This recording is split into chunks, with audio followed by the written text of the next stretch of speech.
रेत उत्खनन के लिए नदी में सीने के पोकलेन का खंजर।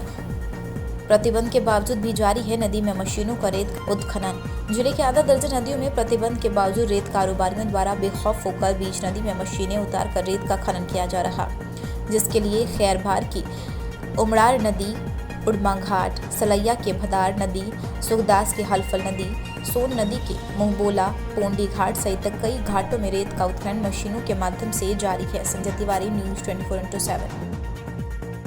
नदी में भी लगातार रेत का उत्खनन चल रहा है।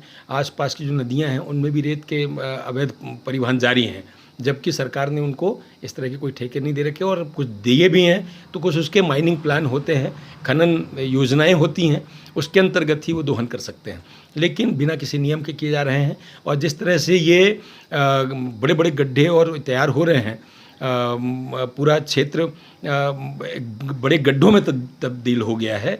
इसकी वजह से हमारा इक्विलिब्रियम भी डिस्टर्ब हो रहा है और ये डिस्टर्ब होने से हमारा जो पानी का संचय है, संग्रहण है, अगर रेत नहीं होगी तो उसका जो पोरोसिटी है वो खत्म हो रही है। इसलिए सरकार को चाहिए कि इस तरह के अवैध उत्खनन पूरी तरह से बंद करके और नियमतः ही आदेश जारी करें। अवैध उत्खनन के लिए यही प्रयास करेंगे कि बाहर अगर जाती है रेत तो उसको रोका जाए।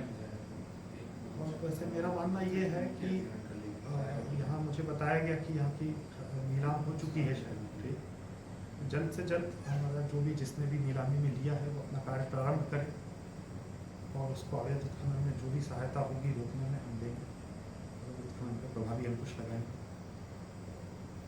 सर, एक जिले वासियों के लिए सोशल डिस्टेंसिंग को लेकर के कोरोना काल में एक संदेशा दें। मेरे सभी उमरिया वासियों से अनुरोध है कि कोरोना को हम स्वयं ही हरा सकते हैं।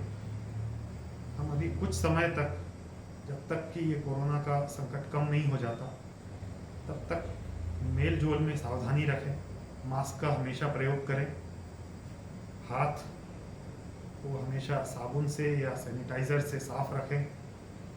कोई भी व्यक्ति जिसे बुखार के या सर्दी जुकाम के या सांस लेने में तकलीफ इस तरह के कोई लक्षण आते हैं तो बगैर डरे तुरंत अपने निकट के स्वास्थ्य कार्यकर्ता, स्वास्थ्य केंद्र से संपर्क करें। डरने की कोई आवश्यकता नहीं है। कोरोना पूरी तरह से इलाज योग्य है। अगर कोरोना में आपके साथ कोई और बीमारी नहीं है तो कोरोना से ठीक होने के बहुत अच्छे चांसेस होते हैं। तो डरने की कोई बात नहीं है, मगर इसे फैलने से रोकने में आप सभी का सहयोग लगेगा।